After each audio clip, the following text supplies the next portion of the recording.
देखिए, मुझे लगता है कि एकनाथ शिंदे साहब महाराष्ट्र की ही राजनीति में रहेंगे और लगता है कि डिप्टी सीएम पद वो ना ले, वो डिप्टी सीएम पद लेंगे नहीं, ऐसा मेरा अंदाजा है।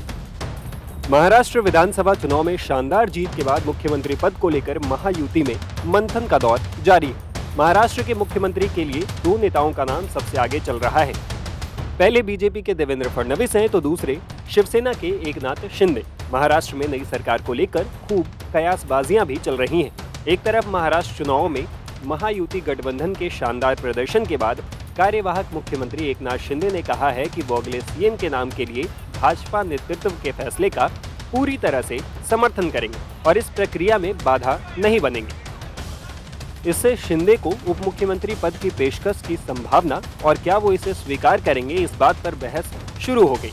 यहाँ तक कि उनकी केंद्रीय राजनीति में जाने की भी अटकलें लगने लगी। इसी बीच शिवसेना नेता संजय शिरसाट का कहना है कि उनके मुताबिक एकनाथ शिंदे महाराष्ट्र की ही राजनीति करेंगे और हो सकता है कि वो डिप्टी सीएम का पद भी ना ले।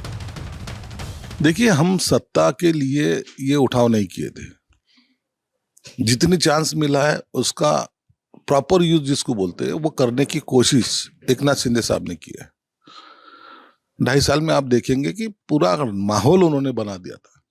आज जो महायुति को सत्ता मिली है उसकी वजह एक है कि एकनाथ शिंदे साहब का काम, और ये जो माहौल बन रहा था कि एकनाथ शिंदे साहब पद के लिए कुछ कर रहे हैं, पद के लिए वो अड़ के बैठे हैं, महायुति में कुछ गड़बड़ी चल रही है, उन्होंने साफ तौर पे कह दिया नहीं चाहिए मुझे। ये इतना बड़ा दिल शायद ही किसी बड़े नेता में ही हो सकता है। और उन्होंने मोदी साहब से बात की, अमित शाह साहब से बात की और छोड़ दिया, मेरा कोई क्लेम नहीं, आप जिसको चाहे बना दो, हमारा उनको समर्थन रहेगा। इसके लिए शिंदे साहब पे कोई दबाव आने का सवाल ही नहीं उठता। शिंदे साहब अगर चाहते तो कुछ और डिसीजन ले सकते थे, लेकिन वो युति धर्म तोड़ना नहीं चाहते थे। जो सपोर्ट मोदी साहब ने और अमित शाह साहब ने किया था उसके लिए वो उनसे लॉयल रहे, इसलिए दबाव आने की कोई संभावना थी भी नहीं और ना कोई ला सकता है। इसलिए एक अच्छा नेता बोल के आज महाराष्ट्र उनकी तरफ देखता है, यही उनका लगता है कि ये काम का उनको सर्टिफिकेट है। तुम कोई चीज जो चांस दिया उसको क्या कैसे निभाए उसके ऊपर बहुत कुछ डिपेंड रहता है। बीजेपी क्या उनको चैलेंज कर सकती है? बीजेपी के साथ उनके संबंध इतने अच्छे रहे, मुझे नहीं लगता मोदी साहब और अमित शाह साहब तो इतने चाहते हैं उनको। अगर उन्होंने थोड़ा भी हट पकड़ लेते थे, अगर जीत करते थे तो शायद उनको रिपीट भी कर सकते थे, लेकिन वो नहीं चाहते थे ऐसा। एक पार्टी बीजेपी अगर उभर के आई है, 132 विधायक अगर उनके है तो उनका राइट बनता है ना।